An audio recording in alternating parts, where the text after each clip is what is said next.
Amém. Eu saúdo a igreja com a santa paz do Senhor Jesus. Amém.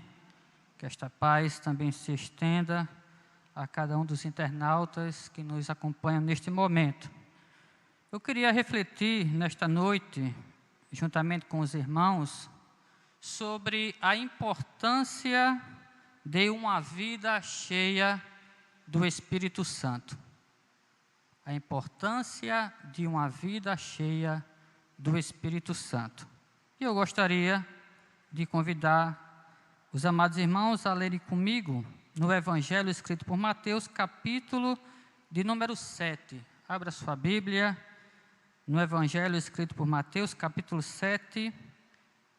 Iremos ler do verso 7 até o verso de número 12. Mateus 7, do 7 ao 12. Acompanhe aí que eu vou ler aqui, diz assim a santa palavra de Deus. Peçam e lhes será dado, busquem e encontrarão, batam e a porta lhes será aberta. Pois todo o que pede, recebe, o que busca, encontra. E aquele que bate, a porta será aberta. Qual de vocês, se seu filho pedir pão, lhe dará uma pedra? Ou se pedir peixe, lhe dará uma cobra? Se vocês, apesar de serem maus, sabem dar boas coisas aos seus filhos, quanto mais o Pai de vocês, que está nos céus, dará coisas boas aos que lhe pedirem. Assim, em tudo, façam aos outros o que vocês querem que eles lhes façam, pois esta é a lei e os profetas. Que o Espírito Santo, desde já, aplique esta palavra em nossos corações. Talvez alguém pergunte o que é que este texto tem a ver com uma vida cheia do Espírito Santo. Com a graça de Deus, daqui a pouco você saberá a conexão que existe entre este texto e uma vida cheia do Espírito Santo. Mas antes de expormos o texto sagrado, eu gostaria de fazer uma pergunta desafiadora, uma pergunta pessoal. Qual é o nível da sua vida espiritual no momento? Se tivéssemos aqui na igreja um termômetro espiritual, qual seria a temperatura espiritual que este termômetro indicaria com relação à sua vida? Com relação à minha vida também, com relação à vida de cada um que está aqui presente e daqueles que nos ouvem também pela internet. Nós temos aqui um aparelho que mede a temperatura do corpo, não é verdade? Mas e se tivéssemos um aparelho que medisse a nossa temperatura espiritual? Qual o nível de espiritualidade este aparelho indicaria com relação a cada um de nós?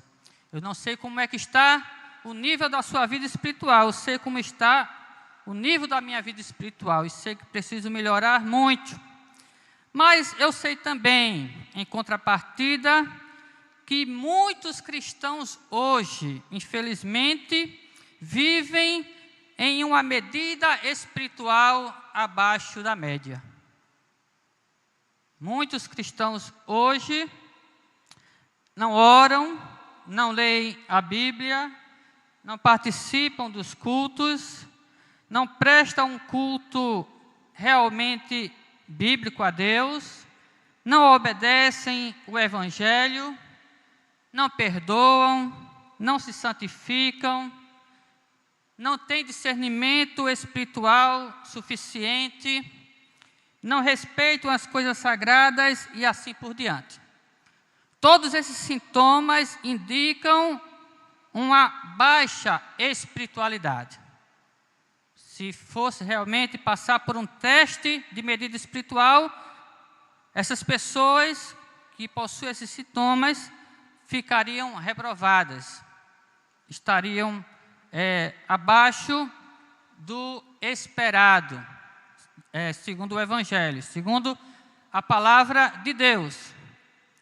E diante dessa realidade que nós enfrentamos, meus amados irmãos, nós, com muita ousadia, na palavra de Deus e também no Espírito Santo, afirmamos a necessidade de nos enchermos do Espírito Santo. Precisamos, mais do que nunca, de um enchimento do Espírito Santo em nossas vidas para viver todos os deveres e todos os desafios da vida cristã. Porque a vida cristã, meus amados irmãos, é uma vida cheia de deveres e cheia de desafios. Sem o enchimento do Espírito Santo, nós não poderemos cumprir com os nossos deveres e também não poderemos enfrentar os nossos desafios. Todo cristão genuíno já possui o Espírito Santo. Isto é um fato. Graças a Deus. Você pode dizer, graças a Deus, porque já tem o Espírito Santo. Se você é um crente genuíno, você tem muito do que se alegrar, porque o Espírito de Deus habita em você. Um certo pastor estava pregando uma vez em Feira Livre, e ele falou sobre este fato, de que quando alguém se converte de verdade, o Espírito Santo passa a habitar dentro daquela pessoa. E alguém passando e ouvindo aquela afirmação, se chocou e disse, não, o Espírito Santo é muito fino para habitar dentro de nós. E o pastor ouviu e na mesma hora respondeu, é por ele ser fino mesmo que ele cabe dentro de nós. Uma figura de linguagem, né? Mas o que ele quis dizer é exatamente que o Espírito Santo faz-se morada na vida de uma pessoa que é verdadeiramente convertida. Mas uma coisa é você ter o Espírito Santo. Outra coisa é você ser guiado pelo Espírito Santo. Uma coisa é você ter o Espírito Santo e outra coisa é você viver no Espírito Santo. Uma coisa é você ter o Espírito Santo e outra coisa é você se envolver com o Espírito Santo. Uma coisa é você ter o Espírito Santo e outra coisa é você transbordar no Espírito Santo. O Espírito Santo não vai fazer aquilo que cabe a nós fazermos. Ele está dentro de nós, mas ele não vai fazer os deveres que cabe a nós realizá-los. Ele não vai enfrentar por nós os desafios que nós precisamos enfrentar. Por exemplo, o Espírito Santo não vai orar por nós. Ele vai interceder quando nós orarmos, é diferente. Mas cabe a nós dobrarmos os nossos joelhos, abrir os nossos lábios, abrir o nosso coração e buscar a presença de Deus. O Espírito Santo, ele vai nos guiar à verdadeira adoração, mas cabe a nós irmos à igreja, prestar o nosso culto a Deus. O Espírito Santo vai nos santificar, se nós dermos lugar a Ele, mas cabe a nós nos consagrarmos por meio de oração, por meio da meditação na palavra de Deus, por meio do jejum e de outros meios de graça, para que o Espírito Santo possa fazer em nós o seu querer e o seu efetuar.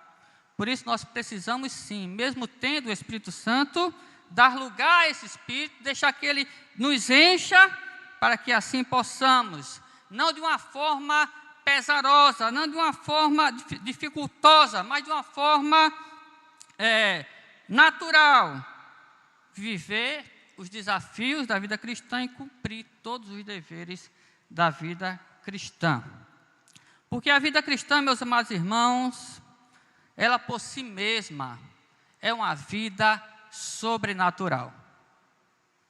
A vida cristã não é uma vida natural. Nós não vivemos a vida cristã por nossas próprias forças. Nós não vivemos a vida cristã por meio das nossas qualidades pessoais.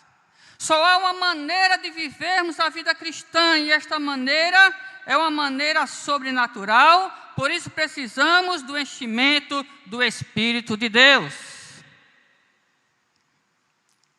Se você olhar bem para o Sermão do Monte, esse primeiro sermão público que o Senhor Jesus pregou, você vai ver exatamente isto. Nós não podemos viver a vida cristã, que é uma vida sobrenatural, sem o Espírito de Deus. Se você olhar aí, no capítulo 5, 6 e 7 de Mateus, você vai ver os deveres da vida cristã, como eles são árduos, como eles são difíceis. Começando pelo capítulo 5. O que é que o Senhor Jesus, Ele exige dos seus discípulos? O Sermão do Monte, meus amados irmãos, é uma verdadeira aula de discipulado. O Senhor Jesus estava aqui discipulando os seus primeiros seguidores. Dentre eles, os apóstolos, mas tinham mais pessoas. E Ele diz para os seus discípulos: olha, vocês devem ser limpos de coração. Vocês devem ser mansos, vocês devem ser pacificadores. Vocês devem se alegrar com as injustiças. Vocês devem ser incorruptível no mundo corruptível. Ou seja, vocês precisam ser sal da terra e luz do mundo. Vocês precisam ter uma justiça superior à dos escribas e fariseus. E ele sai dizendo para os de seus discípulos todos os deveres da vida cristã. E é tanta coisa, irmãos, que a Bíblia registra estes deveres em 3 capítulos. Nós não sabemos dizer se o sermão que Jesus pregou foi mais extenso do que o que está escrito aqui. Mas uma coisa nós sabemos, que o que está registrado aqui é pelo menos o essencial daquilo que os discípulos precisavam saber para viverem a vida cristã como de fato ela devia ser vivida. Então, acompanhe comigo aí, passo a passo, não é? O que é que o Senhor Jesus diz aí?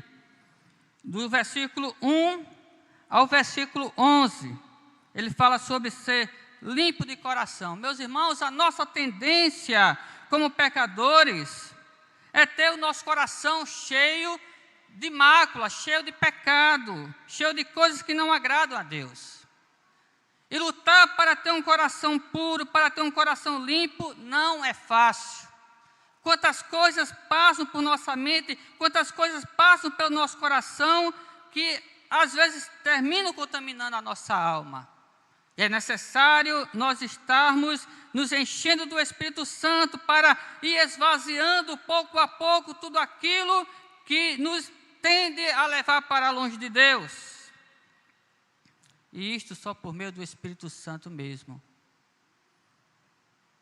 Como nós podemos ser mansos, como nós podemos ser pacificadores em um mundo onde nós somos afrontados diariamente, onde as pessoas muitas vezes nos fazem o mal, agem de forma injusta para conosco. E como é que nós podemos suportar essas afrontas? Como é que nós podemos lidar com essas situações adversas se não for cheio do Espírito Santo, nos moldando e nos dando o autocontrole, aquilo que o apóstolo Paulo chama de domínio próprio, que é um dos frutos do Espírito Santo. O que faz parte, né, do fruto, uma qualidade que faz parte do fruto do Espírito Santo. Por nós mesmos nós não podemos, só pelo Espírito Santo de Deus. Se nós formos aqui para os versos 13 ao 16, nós vamos ver a nossa necessidade de vivermos uma vida cristã ilibada, dando um testemunho bastante louvável diante das pessoas que não conhecem a Deus, para que elas possam, através das nossas atitudes, glorificar a Deus e ver Deus em nossa vida. Como é que nós podemos, neste mundo cheio de corrupções, neste mundo cheio de imoralidade, viver esta vida, meus amados irmãos, tão virtuosa, tão piedosa, se não for através da direção e da capacitação do Espírito Santo? Se nós formos adiante, vamos ver a questão aqui de suportar as injustiças. Jesus disse: quando vocês estiverem sendo perseguidos por causa do Evangelho, não fiquem tristes, mas alegres, porque assim aconteceu com os profetas que viveram antes de vocês. A nossa tendência é nos entristecer, a nossa tendência é esmorecer na fé, a nossa tendência é querer desistir do caminho quando nós estamos fazendo a vontade de Deus, priorizando o reino de Deus, mas em contrapartida o que nós recebemos é perseguição e tantas coisas que atentam contra a nossa vida, atentam contra a nossa pessoa. Se formos querer viver a vida cristã, meus amados irmãos, sem dar lugar ao Espírito Santo para que Ele nos capacite a viver todas essas exigências do Sermão do Monte, nós jamais conseguiremos. Por nós mesmos, jamais conseguiremos. Vamos mais aqui para frente. Jesus fala do verso 17 ao verso de número 20 sobre nós termos uma justiça superior à justiça dos escribas e fariseus. Isso está principalmente no verso 20.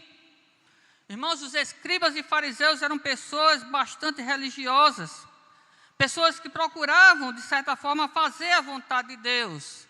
Mas aí onde está o segredo da coisa, eles procuravam fazer isto por suas próprias forças. E por isso serviam a Deus apenas de forma aparente, na sua exterioridade. E Jesus disse: vocês precisam ir além da religiosidade, da espiritualidade dos escribas e fariseus. Vocês precisam viver uma vida espiritual autêntica. A justiça de vocês precisam exceder, está acima da justiça dos escribas e fariseus. Aqui do verso 21 ao verso de número 26, o Senhor Jesus fala sobre a necessidade dos seus discípulos viverem uma vida de forma que não prejudique as pessoas, que não trata as pessoas com desprezo. Do verso de número 27 até o verso de número 32, o Senhor Jesus nos chama para vivermos uma vida de castidade. Numa época como a nossa, onde a sexualidade está desenfreada, onde a imoralidade está desenfreada, e até no mundo antigo mesmo, no mundo romano, no mundo grego, onde a sexualidade era aberta, onde a imoralidade estava exposta, como os discípulos podiam viver uma vida casta, meus amados irmãos, uma vida imaculada nesse sentido, sem dar lugar ao Espírito Santo. No verso de número 33 ao verso de número 37, o Senhor Jesus fala sobre a necessidade dos seus discípulos serem honestos no seu procedimento, nos seus juramentos, nas suas falas, nas suas negociações. Do verso 38 ao verso de número 42, o Senhor Jesus fala sobre a necessidade de nós não alimentarmos nenhum sentimento de vingança contra aqueles que nos fazem o mal. Do verso 43 ao verso 48, o Senhor Jesus, Ele aprofunda isso dizendo que, ao invés de pagarmos o mal com o mal, nós deveríamos amar os nossos inimigos e orar por eles. A nossa tendência natural, meus amados irmãos, é irmos de encontro a todos esses ensinamentos do Senhor Jesus Cristo. Se formos querer obedecer a eles por nossas próprias capacidades. Mas se nós dermos lugar ao Espírito Santo, nós sim teremos condições de cumprirmos todos esses requisitos e dizer como o apóstolo Paulo: não sou mais eu quem vivo, mas é Cristo quem vive em mim. No capítulo 6, o Senhor Jesus Cristo vai falar sobre a necessidade de sermos discretos na caridade, darmos com a mão sem que a outra veja. A tendência do homem natural é exatamente fazer o bem para se exibir publicamente, para que os outros vejam. Do verso 5 ao verso de número 13, o Senhor Jesus fala sobre a importância de vivermos uma vida de oração. Nós sabemos que a tendência da nossa natureza humana é não querer se dedicar à consagração, à oração.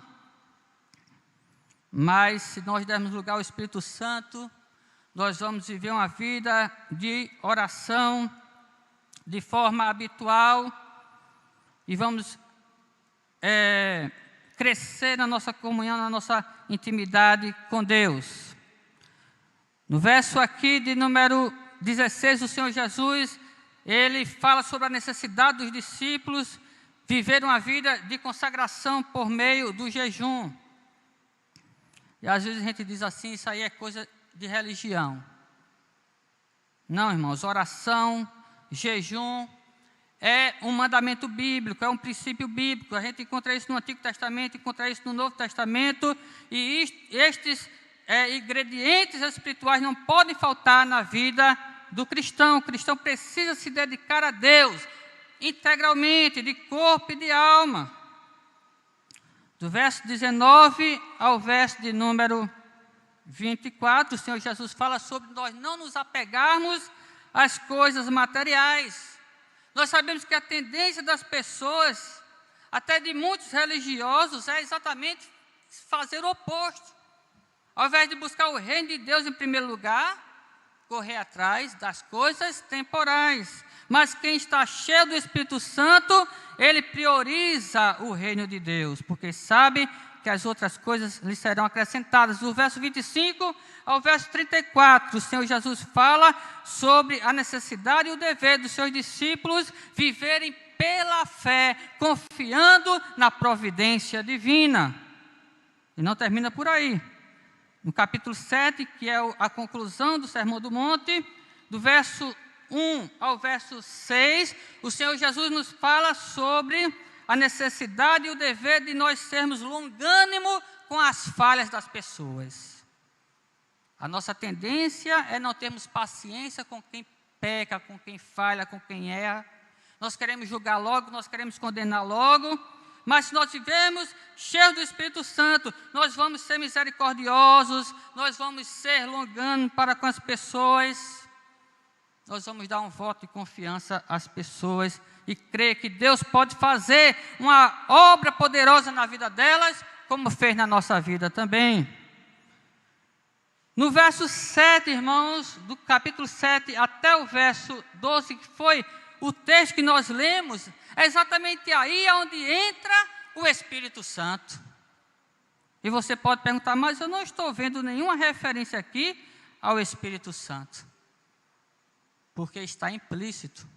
Porque se você abrir na passagem paralela que se encontra no Evangelho de Lucas, capítulo 11, verso 9 a 13, você vai ver que quando o Senhor Jesus fala aqui no verso de número 11, que o Pai está interessado em nos dar coisas boas.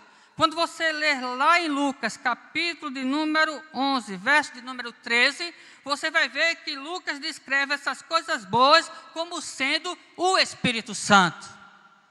Eu não vou ler aqui para não me estender, mas você pode ler em casa. É a mesma passagem, mas o acréscimo, a diferença é essa, que essas coisas boas aqui do verso 11 de Mateus, lá são descritas como sendo o Espírito Santo. E você pergunta, mas por quê? Jesus, a esta altura do sermão, quando ele está terminando a sua pregação, o seu discipulado, ele fala sobre a necessidade de buscarmos com insistência o Espírito Santo. Porque Jesus diz, peçam e lhes será dado, busquem e encontrarão, batam e a porta lhes será aberta. Pois todo que pede recebe, o que busca encontra, e aquele que bate a porta lhe será aberta. Se vocês que são maus sabem dar coisas boas aos filhos de vocês, quanto mais o vosso Pai que está nos céus. Ele quer dar coisas boas para vocês, Ele quer dar o seu Espírito. Mas por que Jesus fala isso exatamente quando ele está perto de concluir a sua mensagem? Ele ainda tinha 2 pontos na sua mensagem. Ele ia falar aqui sobre a necessidade de vivermos uma vida de renúncia, andando pelo caminho estreito, e entrando pela porta estreita, e não andando conforme o curso do mundo que é largo. E finalmente ele conclui o seu sermão, falando sobre a necessidade não só de ouvirmos a sua pregação, não só de participarmos do seu discipulado, mas viver essa mensagem. E ele diz: quem fizer o que eu estou dizendo, quem for limpo de coração, quem for manso, quem for pacificador, quem for sal da terra e luz do mundo, etc, etc, este será comparado ao homem que constrói a sua casa sobre a rocha, e quando vier as tempestades, quando vier as dificuldades, eles não se abalarão, mas permanecerão firmes. Porque Jesus fala exatamente sobre esta necessidade de buscarmos o Espírito Santo, de pedirmos a Deus o Espírito Santo na conclusão da sua mensagem, irmãos, porque ele sabia exatamente que nós jamais poderíamos viver o sermão do monte ou qualquer outro sermão pregado por ele, fosse parábola ou qualquer outra mensagem dele. Jamais nós poderíamos viver aquilo que ele exige de nós, se não fosse através do auxílio do Espírito de Deus. Por isso precisamos nos encher do Espírito Santo para viver a vida cristã, tanto basicamente como em sua plenitude, tanto com relação aos nossos deveres, que são sobrenaturais, como com relação também aos nossos desafios, que também são de ordem sobrenatural. Interessante que algumas pessoas dizem assim: não, o que Jesus falou no Sermão do Monte não é para levarmos a sério. Jesus está aqui apresentando um ideal de perfeição, mas se você não puder viver este ideal de perfeição, não tem problema. Mas é exatamente o contrário, meus amados irmãos. Porque na conclusão da sua mensagem, o Senhor Jesus faz este apelo: coloquem em prática tudo que eu acabei de dizer para vocês, para que vocês estejam firmados na rocha. Então é para viver mesmo. O Sermão do Monte, como alguém já disse, é a cartilha de ABC da vida cristã. E outro alguém até falou assim: a salvação até pode ser de graça e pela graça, mas a vida cristã é cara. E sem o auxílio, sem o enchimento, sem a capacitação do Espírito Santo, jamais poderemos viver a vontade de Deus que aqui está revelada para nós. É por isso que muitos hoje vivem uma vida cristã abaixo da média. Se contentam às vezes em vir para a igreja, se contentam às vezes em entregar um dízimo, se contentam às vezes em cumprir uns poucos deveres religiosos e acham que já estão vivendo o ápice da espiritualidade. O problema, como alguém já observou, é que nós estamos baixando o padrão do que significa sermos cristãos. Mas o Senhor Jesus aqui, Ele nos mostra qual é o verdadeiro padrão da vida cristã. A vida que glorifica a Deus, a vida que honra o nome de nosso Senhor e Salvador Jesus Cristo. Eu falei só dos deveres, né? Mas não posso concluir essa mensagem sem falar dos desafios da vida cristã. Aqui estão os deveres diante de nós, e nós podemos observar como eles são realmente difíceis de serem cumpridos, não é? Se for por nossa própria capacidade, mas se for pelo Espírito Santo, com certeza o Espírito Santo nos capacitará. Não estamos falando aqui, irmãos, de uma vida cristã perfeita, impecável, não. Mas estamos falando de uma vida cristã no Espírito, uma vida cristã sobrenatural. Mas deixe-me aqui apresentar para vocês alguns dos desafios da vida cristã que estão aqui registrados no capítulo 8, 9 e 10 deste mesmo Evangelho. Nos capítulos 5, 6 e 7, nós temos os deveres do cristão segundo o Senhor Jesus Cristo, segundo o Evangelho. E nos capítulos 8, 9 e 10, nós vemos alguns desafios da vida cristã que os discípulos tiveram que viver com o Senhor Jesus Cristo. E eu vou aqui falar mais rapidamente, até porque, segundo a ordem do texto, tem menos coisas aqui do que o que nós já apresentamos. Meus amados irmãos, se o discipulado de Jesus consiste em vivermos uma vida sobrenatural, o discipulado básico, né? Consiste em vivermos uma vida sobrenatural. O discipulado pleno consiste em enfrentarmos o império das trevas, o poder do mal. E é exatamente isso que nós vemos aqui a partir do capítulo 8. Dos versos 1, por exemplo, ao verso de número 17, nós vemos os discípulos, juntamente com o Senhor Jesus Cristo, em uma batalha contra o estrago que o pecado causou na humanidade. Estragos este que atinge tanto o corpo como a alma das pessoas. Aqui no capítulo 8, dos versos 1 ao 17, nós vemos os discípulos, juntamente com Jesus, vivendo desafios de ordem sobrenatural. Quando o pecado não só consumiu o físico das pessoas, ocasionando enfermidades e doenças até terminais, mas nós também vemos pessoas sendo prejudicadas em sua vida espiritual, sendo possuídas em suas almas pelo poder das trevas também. E vemos Jesus ali libertando aquelas pessoas e os discípulos participando daquela obra de libertação.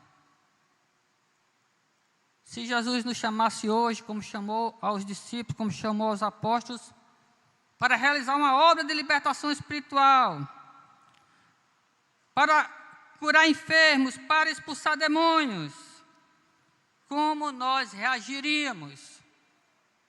Como nós cooperaríamos com o Senhor nesta obra de libertação espiritual? Sem estar cheio do Espírito Santo, não seria possível.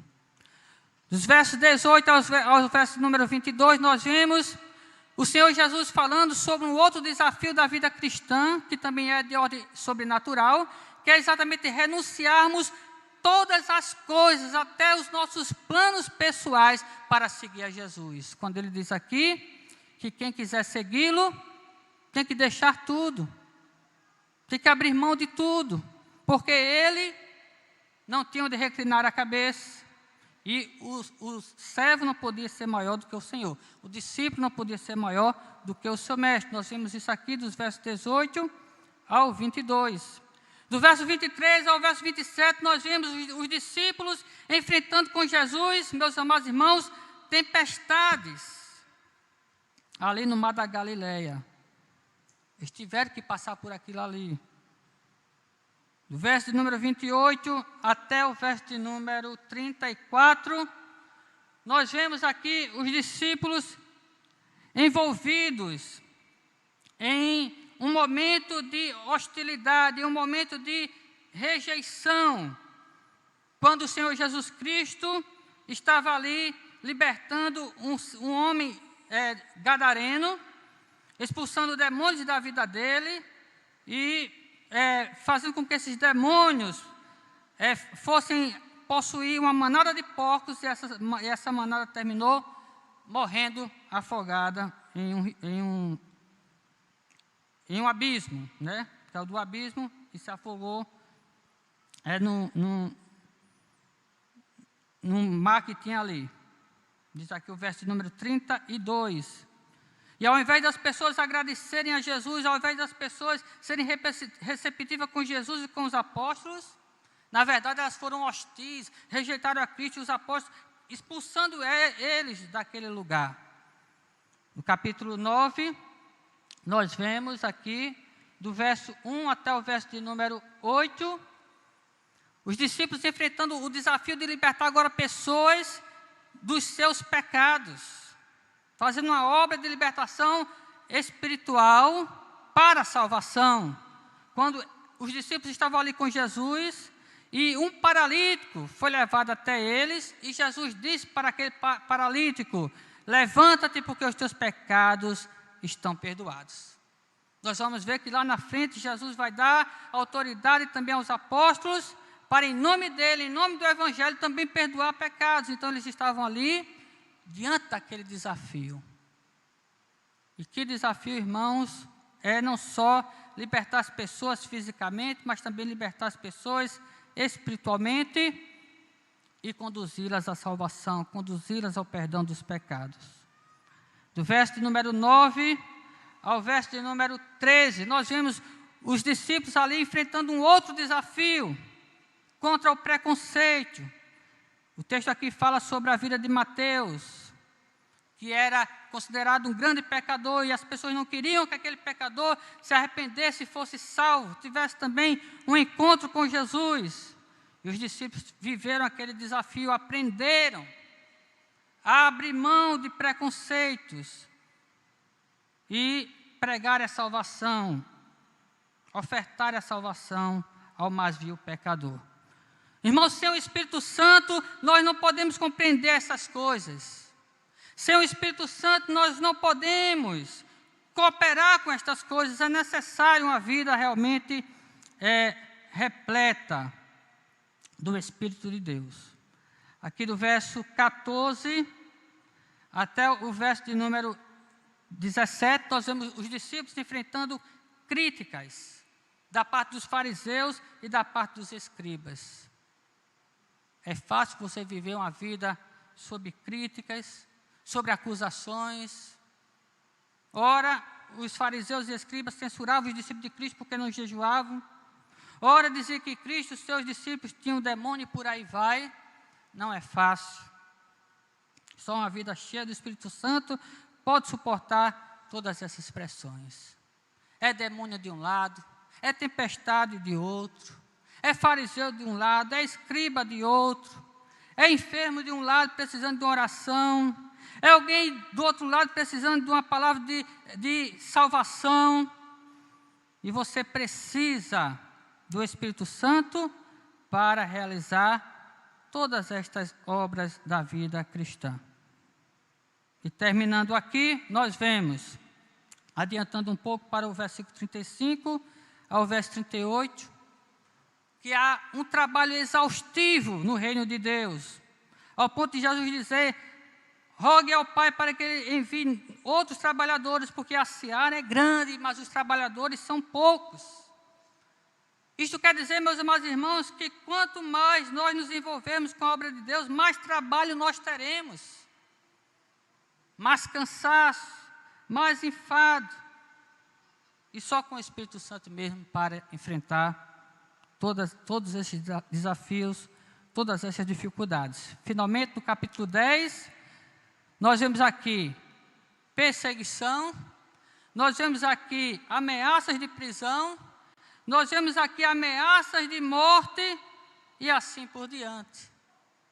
Você pode ler depois o capítulo 10, que você vai ver exatamente isto aí. Principalmente a partir do verso número 16, quando o Senhor Jesus diz: olha, eu os estou enviando como ovelhas entre lobos. Tenham cuidado, pois os homens os entregarão aos tribunais e os açoitarão nas suas sinagogas.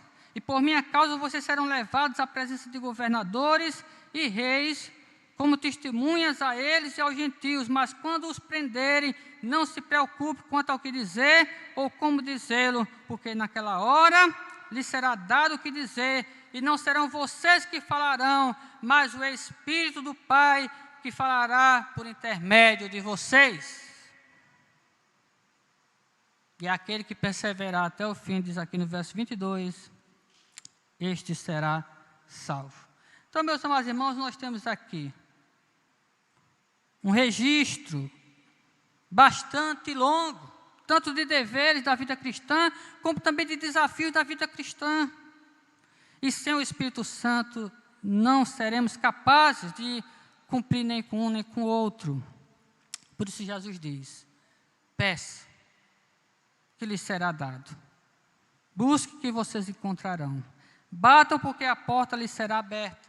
O Pai de vocês, que está nos céus, está interessado em dar a vocês do seu Espírito Santo, para que vocês possam atender à vocação para a qual vocês foram chamados, que é a vida cristã, esta vida de ordem sobrenatural, que só pode ser vivida pelo auxílio do Espírito de Deus. Talvez alguém diga assim: se é desse jeito, pastor, então é melhor desistir, porque não vamos conseguir. Eu não consigo orar, não consigo ler a Bíblia.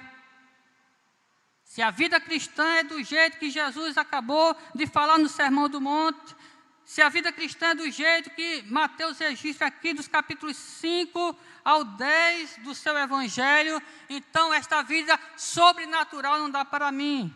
Mas nesta noite, este Espírito sobre o qual nós estamos falando, está dizendo para mim e para você: não, estes desafios e estes deveres, não é para nos desestimular, mas ao contrário, é para nos estimular a buscar mais de Deus. Por isso que Jesus diz que nós temos que ser perseverantes, pedir, buscar até receber, porque Deus quer. A questão é saber se nós queremos. Deus quer lhe encher do seu Espírito. Você quer ser cheio do Espírito de Deus? Deus quer lhe fazer limpo de coração. Você quer ser limpo de coração? Deus quer fazer você um pacificador. Você quer ser um pacificador? Deus quer fazer você sal da terra e luz do mundo. Você quer ser sal da terra e luz do mundo? Deus quer lhe usar para libertar vidas através do Evangelho. Você quer ser usado para libertar vidas através do Evangelho? Você quer pagar o preço em oração? Você quer pagar o preço em jejum? Até o Espírito Santo lhe encher, até o Espírito Santo lhe envolver, até o Espírito Santo transbordar na sua vida? Se nós quisermos, Deus está disposto a nos dar. E nós não estamos falando aqui nem dos dons espirituais, que isso aí já é um outro assunto. Porque nós podemos ter dons espirituais e não sermos cheios do Espírito Santo, como Paulo diz lá na carta aos Coríntios. Mas estamos aqui enfatizando apenas esta realidade para a qual Cristo nos chama. Jesus não nos chamou para uma vida religiosa qualquer, para uma vida espiritual qualquer. Se nós estamos na superficialidade da vida cristã, está na hora da gente sair do natural e nos envolvermos com o sobrenatural, porque grandes coisas Deus tem para nós e através de nós. Por isso eu quero orar pela sua vida nesta hora. Porque eu sei que por mais que eu pregue aqui, posso pregar meia hora, 1 hora, 2 horas. Se você não fecharmos nossos olhos, se nós não buscarmos a Deus em oração, pedindo pelo seu Espírito, nós não iremos colocar esta mensagem em prática. Mas se nós recorrermos à oração, aí sim, quando sairmos daqui, vamos viver numa outra dimensão espiritual. E as pessoas vão olhar para nós e não vão ver mais nós mesmos, mas vão ver Cristo vivendo em nós. Eu quero ver Cristo vivendo em mim. Você quer ver Cristo se manifestando em você também? Fecho com esta ilustração que foi um acontecimento real. E aí eu vou orar por sua vida. Certo pastor estava pregando em um congresso e no final da pregação, pregando uma mensagem bastante exigente, como essa. E no final da pregação, alguém chegou e disse: olha, tudo isso aí que você está falando vai entrar por um ouvido das pessoas e vai sair pelo outro. Ninguém vai fazer isso aí não. E o pastor ali, com discernimento espiritual, ele disse: existe um segredo. Existe um segredo nisso que eu estou falando. E ele disse: qual é o segredo? Ele disse: o segredo é o Espírito Santo. O Espírito Santo vai fazer com que eles vivam a vontade de Deus. Este é o segredo da vida cristã. E Deus lhe desafia a participar desta virtude que é o seu Espírito. Dobre a sua cabeça, baixe sua fronte e peça a Deus que Ele faça essa obra poderosa, eficaz, irresistível na sua alma. Deus amado, em nome de Jesus, diante do Teu Evangelho que foi aqui anunciado, nós nos sentimos desafiados, Senhor, a viver uma vida cristã de qualidade, a viver uma vida cristã que Te glorifique, como foi a vontade do Senhor Jesus expressa ali no Sermão do Monte, quando Ele disse que os homens deveriam olhar para nós e glorificar o Teu santo nome. Sabemos que por nós mesmos nós não podemos, Senhor, mas nós queremos aqui perseverar em oração, porque nós sabemos que se pedirmos, se batermos, se buscarmos, o Senhor nos dará não qualquer coisa, mas nos dará mais de Ti mesmo, para vivermos uma vida espiritual, Senhor, autêntica, uma vida espiritual que glorifique Teu nome, uma vida espiritual de ordem, Senhor, sobrenatural. É isso que eu quero para a minha vida. Eu creio, Senhor, que é isso que os irmãos e internautas querem, que o Senhor faça esta obra para a Tua glória, em nome de Jesus. Amém.